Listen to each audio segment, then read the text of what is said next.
Boa noite, queridos companheiros. Primeiramente, eu quero agradecer o convite para participar desse estudo do Livro dos Espíritos, que hoje traz o tema Casamento e Celibato, da parte terceira das leis morais, que está na Lei de Reprodução, nas perguntas 695 a 701. Primeiramente, eu gostaria de trazer algumas definições. Casamento, união ou aliança solene entre duas pessoas com legitimação religiosa ou civil. Celibato, estado daquele que se mantém solteiro, ou seja, aquele que não se casa. Poligamia, união conjugal de um indivíduo com outros semelhantes. Ou seja, a pessoa se casa, tem uma mulher, depois tem outra, são várias mulheres. Iniciando, Kardec pergunta aos espíritos, na pergunta 695, será contrário à lei da natureza, isto é, à união permanente de dois seres? E os espíritos respondem para Kardec, é um progresso da marcha da humanidade. Ou seja, casamento faz parte do progresso da humanidade. É através do casamento que as pessoas se unem e constituem as famílias. É uma união dos sexos, partindo de uma lei divina comum a todos os seres. Só que o casamento é normal que as pessoas, além de unirem pelo laço da carne, vão se unir também pelos laços do sentimento, ou seja, alma a alma. E o Espiritismo nos esclarece que o casamento constitui um dos primeiros atos do progresso nas sociedades humanas, porque estabelece a solidariedade fraterna e se observa entre todos os povos da humanidade, se bem que em condições adversas. Na pergunta 696, Kardec volta perguntando que efeito teria sobre a sociedade humana a abolição do casamento. Quer dizer, se não existisse casamento. Os espíritos respondem para Kardec, seria uma regressão à vida dos animais. Seria desastroso mesmo para a humanidade se isso acontecesse. Seria voltar ao período primitivo. A abolição do casamento seria, pois, regredir à infância da humanidade e colocaria o homem abaixo mesmo dos certos animais que lhe dão o exemplo de união constante. Já na pergunta 697, Kardec dirige-se aos espíritos perguntando, está na lei da natureza ou somente na lei humana a indissolubilidade absoluta do casamento? Os espíritos respondem para Kardec, é uma lei humana muito contrária à da natureza. Mas os homens podem modificar suas leis, só as leis da natureza são imutáveis.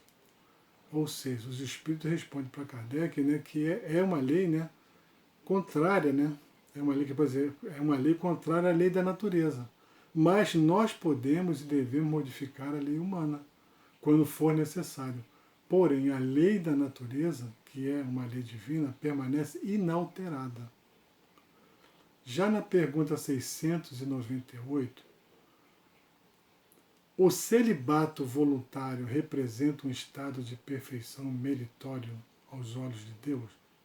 Quer dizer, a pessoa não se casa voluntariamente. Os espíritos respondem, não. E os que assim vivem por egoísmo desagradam a Deus e enganam o mundo. Quer dizer, neste caso, Kardec está se referindo àqueles que por opção própria se resolvem não se casar, por querer ficar sozinhos.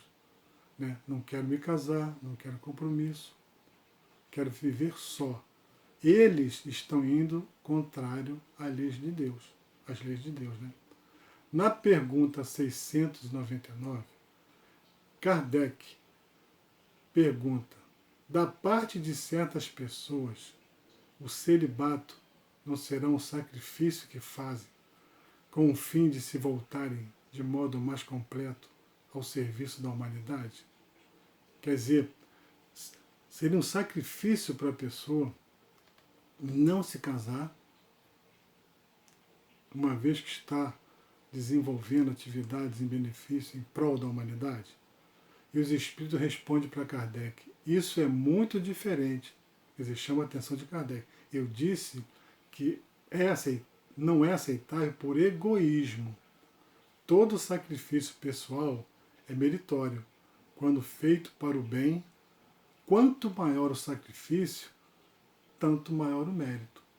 Desde que o sacrifício seja voltado para a humanidade, né? Sem nenhuma ideia de egoísmo, terá consequências agradáveis para Deus. Existe, porém, aqueles que já nasceram no corpo físico, induzidos ou obrigados à abstinência sexual, atendendo a inibições irreversíveis ou a processos de inversão pelos quais sanam erros do pretérito, ou se recolhe apesar das disciplinas que lhe facilitam a desincumbência de compromissos determinados em assuntos do espírito. Quer dizer, tudo tem que se analisar caso a caso, né? Porque se de repente eu não caso porque eu não tenho tempo para me dedicar à família, porque eu me dedico muito às minhas ações fraternas, à caridade, a compromissos assistenciais. Então eu abro mão do meu casamento. Isso é uma possibilidade.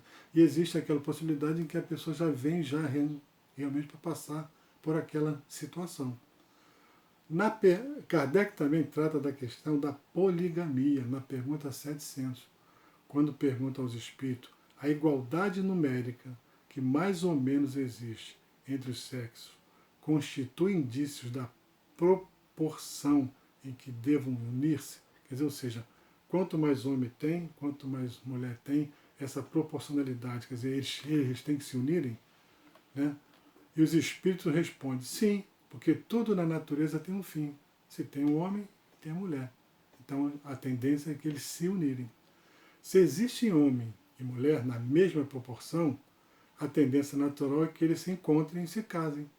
Mas há países que permitem que tenham várias mulheres, que é o caso que a gente vai ver na pergunta 701, onde Kardec faz a seguinte pergunta: quer saber se qual das duas, a poligamia ou a monogamia, é mais conforme à lei da natureza? Os espíritos respondem para Kardec: a poligamia é lei humana cuja abolição marca um progresso social, ou seja, é uma lei voltada porque nós precisamos nos unir.